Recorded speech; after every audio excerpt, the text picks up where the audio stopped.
Salut tout le monde, bienvenue dans le 13e épisode de Tuto Bar. Aujourd'hui, Sébastien va vous présenter la règle numéro 1 du marketing, une courte vidéo qui clôt la séquence consacrée à l'introduction générale du marketing d'auteur, en insistant sur le principe essentiel qui gouverne tout ce qui a été vu jusque-là dans les tutos de cette catégorie. Bonne vidéo! Bonjour et bienvenue dans cette nouvelle vidéo Tuto Bar. Aujourd'hui, je vais vous parler de ce que je considère moi comme étant la règle numéro 1 du marketing. On la donne en fait assez rarement. C'est quelque chose que j'entends assez peu et qui pourtant devrait être gravé profondément dans la tête de toutes les personnes qui ont quelque chose à vendre. Cette règle numéro 1, c'est les gens se foutent totalement de ce que vous faites. La seule chose qui les intéresse, c'est ce que vous pouvez faire pour eux. C'est une règle intangible. Vous pouvez créer la meilleure chose du monde. Si les gens ne comprennent pas ce que ça va faire pour eux, ce que ça va changer dans leur vie, ils l'achèteront pas. Alors en général, c'est plutôt utilisé quand vous avez des choses techniques à vendre. Par exemple, si vous vendez de la lessive, voilà, votre lessive va vendre va nettoyer plus blanc que blanc. Si vous vendez du café, il a un meilleur goût toasté que tous les autres, il est moins cher et meilleur, etc., etc. Donc, vous devez faire des promesses, promettre quelque chose aux gens pour respecter cette règle numéro 1. Et si vous ne la respectez pas, vous ne vendrez rien. Pour le guide pratique, les auteurs comprennent plutôt bien ça. Donc, ils promettent des choses dans leur livre. Pour les auteurs de fiction, c'est souvent plus difficile. Ils comprennent plus difficilement ce concept-là.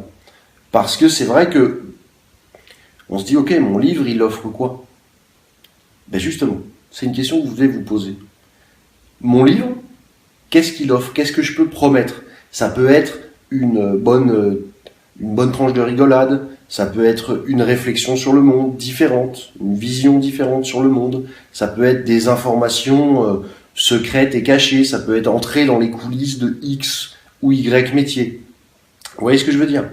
Il faut chercher quels sont, comme si vous vendiez un produit normal, quels sont les bénéfices et les avantages de votre livre, et c'est là-dessus qu'il faut appuyer. Parce que, du coup, vous ne montrerez plus aux gens ce que vous faites, mais vous montrerez aux gens ce que votre livre peut faire pour eux. Et croyez-moi, une bonne tranche de rigolade, ça a une grande valeur aujourd'hui. Où il y a beaucoup de gens qui aiment avoir des informations un peu, vous savez, de l'insider, de la personne de l'intérieur. C'est quelque chose que vous devez garder bien profondément dans votre mémoire. Les gens se foutent de ce que vous faites, ils ne s'intéressent qu'à ce que vous pouvez faire pour eux. Et ça, c'est vraiment la règle numéro 1 que toutes les personnes qui ont quelque chose à vendre devraient connaître. Et très peu la connaissent et en tout cas très peu l'appliquent. Il faut vraiment aller dans réfléchir à qui est votre lecteur, qu'est-ce qu'il veut et qu'est-ce que votre livre va lui apporter. Alors, vous allez me dire, du coup, en fait, je dois vendre mon livre comme si je vendais de la lessive ou du papier toilette. La réponse à ça est oui. C'est-à-dire qu'un livre est un objet culturel. Donc il est, pour moi, un peu plus que du papier toilette ou de la lessive.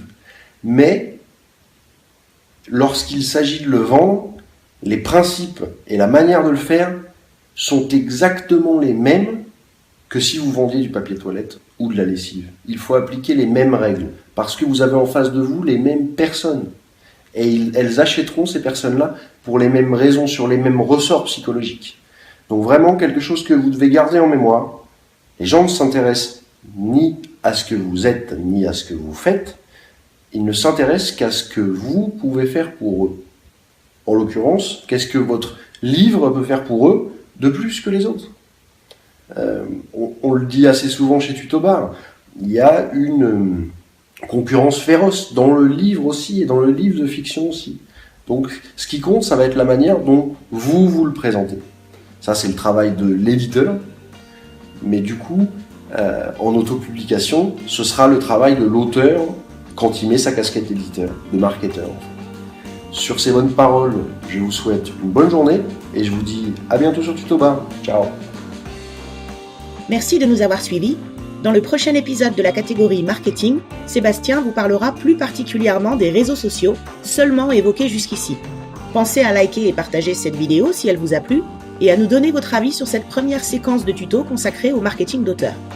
N'oubliez pas de vous abonner à la chaîne pour ne rien rater de Tutobar et je vous invite aussi à venir nous soutenir financièrement sur Tipeee si vous souhaitez contribuer à la pérennité de cette formation offerte à tous.